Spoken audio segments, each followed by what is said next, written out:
Oh ini musik DJ yang viral di Blitar akhir-akhir ini ya, karena menampilkan dua orang yang berjoget dengan pakaian mini. Judul lagunya Iclik, yang tidak ada edukasi-edukasinya, tetapi latar belakang dari pengambilan video ini adalah perpustakaan Bung Karno Blitar. Ngomongin masalah DJ-DJ-nan, ada yang nggak kalah menarik dari mbak-mbak dua ini, yaitu DJ-nya Gus Ikdam.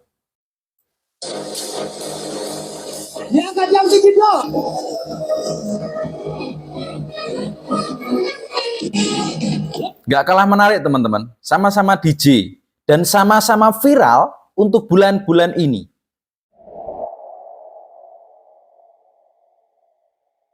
Assalamualaikum teman-teman. Akhir-akhir ini dihebohkan oleh masalah per DJ-DJ-nan. Beberapa waktu yang lalu Gus Ikdam opening pengajian menggunakan musik DJ. Opening pengajian loh ya, opening pengajian menggunakan musik DJ. Dan dihujat oleh banyak orang. Malah beberapa hari ini muncul lagi masalah DJ, tetapi ini bukan Gus Ikdam, tetapi latar belakangnya yang membuat video ini atau DJ ini menuai konflik ya. Kenapa? Karena selain pakaiannya seperti itu, musiknya ini berjudul Iclik. Ditambah lagi latar belakang pengambilan videonya adalah di perpustakaan Bung Karno, perpustakaan terbesar di Blitar ya, Perpusnas di Blitar.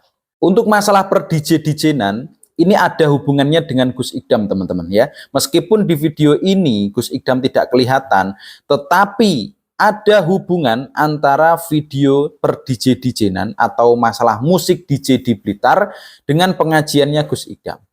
Apa hubungannya? Jadi gini teman-teman, di Blitar ini mulai tahun berapa ya itu? Sebelum Corona, jauh sebelum Corona, itu ada yang namanya Karnaval Sonhoreg. Karnaval Sonhoreg. Di situ memunculkan banyak sekali son-son besar. Terus ada ya semacam dancer-dancernya juga. Otomatis dancernya pakaiannya juga mini-mini gitu ya. Nah, di Blitar karena muncul fenomena tersebut, akhirnya ketika Gus Ikdam ini mulai naik daun, Gus Ikdam mulai diundang kemana-mana, akhirnya Gus Ikdam ini seperti menggunakan trik bagaimana agar pengajiannya ini bisa mengundang teman-teman yang suka sonhoreg, teman-teman yang suka DJ-DJ-nan. Akhirnya Gus Ikdam menggunakan konsep itu. Konsep di mana bisa mengundang anak-anak yang biasanya nakal, biasanya hanya mau menghadiri karnaval sonhoreg, ini bisa datang ke pengajiannya Gus Ikdam. Akhirnya ya ketika opening menaikkan tim hadroh ke atas panggung, Gus Ikdam dan tim ini memainkan musik DJ. Yang kompak sana mana? Dan sebenarnya itu ya lancar-lancar saja teman-teman, sebelum dihujat oleh orang-orang yang nggak suka musik. Oke lah, musik bagi sebagian orang itu haram, ada yang membolehkan. Ya, contohnya sampai sekarang belum ada fatwa haram untuk musik di Indonesia. Berarti kan tidak semua ulama di Indonesia ini sepakat dengan hukum musik haram di Indonesia. Nah, akhirnya Gus Ikdam tetap menggunakan konsep itu. Dan ya hujatan-hujatan itu masih banyak yang berdatangan sampai sekarang. Tetapi mari kita lihat klarifikasi dari Gus Ikdam mengenai opening dengan musik DJ. Memang metode saya seperti itu. Oh, ya kan? Metodenya Gus Ikdam memang seperti itu. Kalau dia sendiri sebelum itu saudara yang menggunakan DJ. Tapi gimana kita itu tanpa mengkaji sound, tanpa mengkaji mereka karena wong panggilnya budaya, ya akhirnya saya memunculkan metode dakwah itu wong itu interval, ya akhirnya mulai cak solawat imam dimulai musik trompet masa terbitan. Tapi sing muda untuk LC, untuk DJ, sing muda bono. Ya, openingnya memang DJ, tetapi yang dimunculkan bukan artis DJ, bukan yang seksi-seksi, bukan, tetapi krunya Gus Idam. Bunda, seorang menarik kelas. Dia kan musik DJ mana kuwi? Sehingga ada tidak? Ya. Tidak. Uang tinggal ini para jemput. Ya. Nah saya ini bocah sing yo untuk doyan sabor, untuk doyan DJ akhirnya malah teko ning kene. Bahkan sono-sono saya ini malah ikut ngaji. Akhirnya mudah kan menasihati mereka karena mereka datang dengan sendirinya. Jadi kalau Anda ingin menasihati orang nakal dengan cara mencaci, menghujat dia, itu mungkin nggak akan sembuh. Tetapi kalau dinasihati dengan cara apa yang mereka sukai, mereka bisa datang dengan ikhlas, dinasihati biasanya bisa masuk. Ya, bisa masuk. Karena ternyata setelah muncul viralnya lagu Ijlik Cinta itu dan berbagai penolakan dari publik, ini menimbulkan emosi juga dari pihak manajer si penyanyi ini, teman-teman. Kita buka ya. Manajer Mala Agatha arogan, tantang wartawan setelah video Ijlik Cinta di Perpusnas Bung Karno viral. Coba kita lihat dulu. Pembuat video musik Ijlik Cinta yang berlatar belakang Perpusnas Bung Karno mengklaim sebagai warga yang berdomisili di sekitar perpustakaan. Alasan ini seolah dijadikan pembenaran atas pembuatan video yang dinilai jauh dari unsur edukatif di lokasi yang menyandang kebesaran pahlawan proklamator Republik Indonesia. Memang tidak pantas, teman-teman. Kalau musik yang judulnya aneh seperti itu, masa judulnya Ijlik, terus juga pakaiannya seperti itu, tetapi latar belakangnya adalah perpustakaan nasional. Tempatnya orang mencari ilmu, ini dijadikan latar belakang pembuatan video klip lagu Ijlik dengan pakaian seperti itu. Nggak ada edukasinya sama sekali, teman-teman. Tetapi malah marah-marah, ya, manajernya ini malah marah-marah.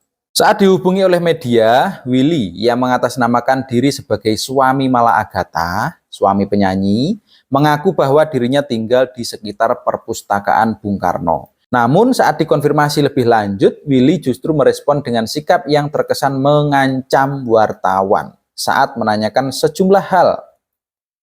Saya sudah ke perpus, Anda siapa? Maunya apa? Bilang saja di mana kita bisa bertemu atau datang ke sini. Itu katanya. Ya, sikap seperti ini dinilai tidak pantas dilakukan oleh seorang manajer artis, apalagi yang baru naik daun. Alih-alih menunjukkan profesionalitasnya, Willy justru menunjukkan perilaku yang tidak terpuji. Terus mau apa sampean? Mau bikin susah saya cari nafkah gimana? Gitu, katanya Mas Willy dengan nada tidak sopan. Berita ini saya ambil dari ID Post, media inspiratif. Jadi gini teman-teman, kalau kalian pengen menasehati orang, bukan menasehati ya, bertanya pun itu kalau seolah-olah tidak cocok dengan narasumber kalian, ini akan timbul konflik. Ya seperti Mas Willy ini, ketika ditanyai wartawan, ditelepon wartawan, ini nadanya agak ketus, nadanya kurang sopan karena mungkin dinilai ya menyerang Mas Willy. Nah, Gus Idam mengambil contoh-contoh seperti itu dulu, Gus Idam mengambil contoh-contoh seperti itu. Ketika Gus Idam ini pengen menasehati anak-anak Sonhoreg, Gus Idam tidak mau menyakiti hati mereka. Tujuannya menasehati, tetapi tidak ingin menyakiti hati mereka. Akhirnya apa? Gus Idam mengundang mereka dengan cara, ya salah satunya opening Sonhoreg itu tadi dipakai untuk opening pengajian, untuk menaikkan tim hadroh ke atas panggung. Itu salah satu caranya Gus Idam menasehati seperti itu. Diundang dulu. Kalau mereka sudah datang di pengajiannya Gus Idam, dinasehati pelan-pelan. Nah, terbukti keberhasilannya Gus Idam ini dalam menasehati anak-anak Sonhoreg, yaitu pemilik son, para pemilik son, ini justru sekarang khidmat ke pengajiannya Gus Idam.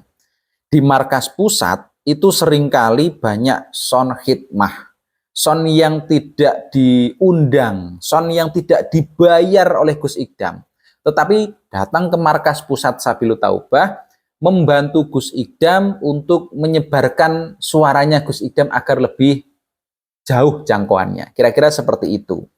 Jadi ada bukti keberhasilan Gus Ikdam dalam menasehati anak-anak son horeg. Nah, di sini saya mengajak teman-teman untuk tidak menghujat Gus Ikdam karena video DJ pada opening pengajian. Ada yang bilang, ya banyak ya, nggak cuma ada, tapi banyak. Mengatakan, Gus Ikdam pengajiannya rame karena DJ. Ini pengajian apa konser, dan bla bla bla. Nah, seperti itu bisa merusak citra Gus Ikdam, teman-teman. Jadi Gus Ikdam itu memang Gusnya garangan, menasehati garangan targetnya. Bukan kalian yang sudah alim, bukan. Jadi kalau kalian sudah alim, melihat konsepnya Gus Ikdam seperti itu, jangan dihujat. Kalian kan sudah alim. Ya, kalian mencari ilmu kepada yang atasnya lagi, atasnya Gus Ikdam. Banyak kok, ada Gus Baha, ada mungkin juga Gus Tuba. Silahkan, yang keilmuannya di atasnya Gus Ikdam. Karena Anda sudah termasuk orang alim. Dan orang alim itu bukan menghujat Gus Ikdam dengan konsepnya seperti itu. Tidak. Orang alim akan mencari ilmu yang lebih tinggi lagi. Kalian nggak apa-apa meninggalkan Gus Ikdam, nggak apa-apa. Kan kalian sudah alim. Nggak apa-apa meninggalkan Gus Ikdam. Tetapi jangan komentar menghujat Gus Ikdam karena kalian nggak suka dengan konsepnya Gus Ikdam. Ya, jadi bagi para orang-orang alim, remaja-remaja yang sudah alim, tolong jangan menghujat Gus Ikdam lagi. Ya, kasihan karena Gus Ikdam ini pengennya menasehati orang-orang seperti pemeran video klip Iclik ini.